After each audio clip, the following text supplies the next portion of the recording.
চাচাকে বেশ ভালোই মানিয়েছে এই ড্যান্সটিতে, কি বলেন তাহেরি আঙ্কেল?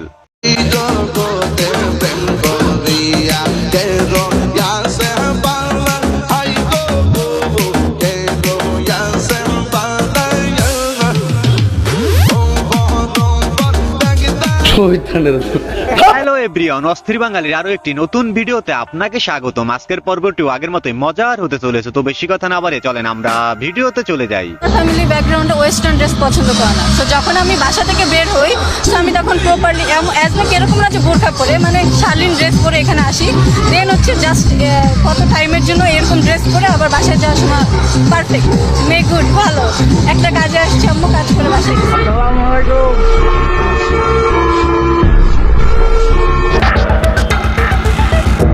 আপনার ভক্ত আপনার কাছে না হয় একটা সেলফি তুলতেই আসছে, তাই বলে এরকমটা না করলেও পারতেন সাকিব ভাই, কি বলেন আপনারা?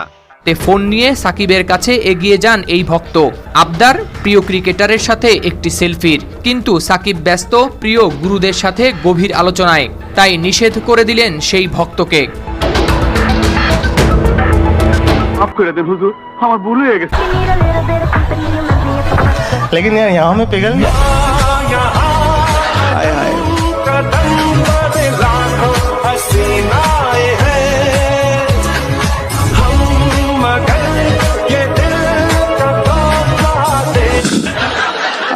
বিশ্বাস করেন রাসেল ভাই, এরকম চায়ের দোকান যদি এলাকায় থাকে তাহলে এলাকার পোলাপান চায়ের প্রতি পুরাই আসক্ত হয়ে যাবে।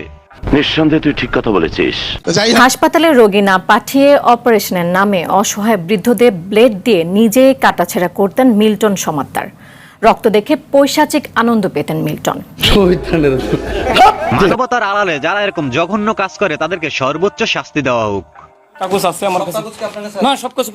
বেশ কয়েকদিন ধরেই ঘৃণ্য কাজের জন্য আলোচনায় চাইল্ড অ্যান্ড ওল্ড এজ কেয়ারের চেয়ারম্যান মিল্টন সমাদ্দার। মানবতার আড়ালে একের পর এক অপকর্মের তথ্য বেরিয়ে আসছে তার।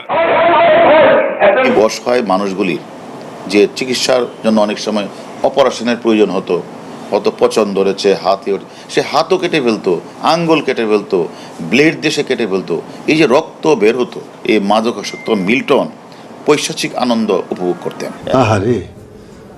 যারা কম বা বেশি মদ পান করেন তাদের জন্য এই ভিডিওটি। আর হ্যাঁ, আপনারা দুষ্ট পানি থেকে দূরে থাকেন।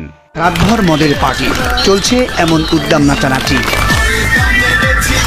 অতিরিক্ত মদ্যপানের ফলে অসুস্থ হয়ে পড়েন মা মেয়ে সহ আর 4 তরুণী। সকালে উঠে একজনকে পাওয়া যায় মৃত অবস্থায়, অন্যেরা অচেতন। পরে হাসপাতালে নেওয়া হলে মারা যায় আরও এক তরুণী। ঘটনা খুলে বলেন মৃত সাগরিকার মা, যিনি নিজেও ওই মদের পার্টির অংশ ছিলেন। একসাথে বৈশা মনে করেন ওই মালটা আমরা বৈশা খাই, আনন্দ করি। তেমন তোরা যখন খাবি খাই, তখন আমরা খাইছি। খাওয়ার পরে আমি সারা রাত বমি করছি। একটু করে দিচ্ছে, আমি খাচ্ছি আর দেখতেছি ওর রয় রঙ্গ।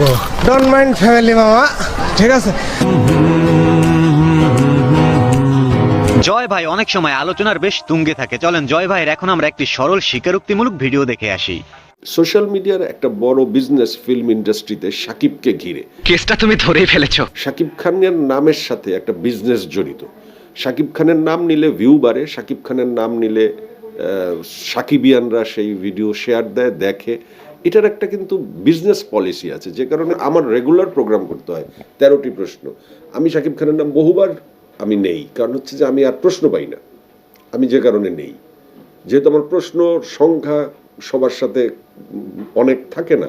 একটা নিউ কামার মেয়েকে অনেক কথা জিজ্ঞেস করতে পারি না, কিন্তু তাকে আমি 13টি প্রশ্ন করছি, শাকিব খানের নাম নিতে আমি বাধ্য হই। বাট আমি মনে করি Shakib Khan is a business. আমাদের ইউটিউবারদের জন্য শাকিব খান একটা বিশাল বড় পণ্য, যে কারণে শাকিব খানের নাম নিয়ে আমরা পয়সা ইনকাম করি বেশিরভাগ লোকেরা, এবং ভিউ কিনি। একটা সরল স্বীকারোক্তি। কি জয় ভাইয়ের কথা ক্লিয়ার না কোনো ভেজাল আছে? ভিডিওতে শাকিব খানের নাম নিলে প্রচুর ভিউ আসবে, আর ভিউ যদি বেশি আসে মানিও তো বেশি আসবে। নিঃসন্দেহে তুই ঠিক কথা বলেছিস।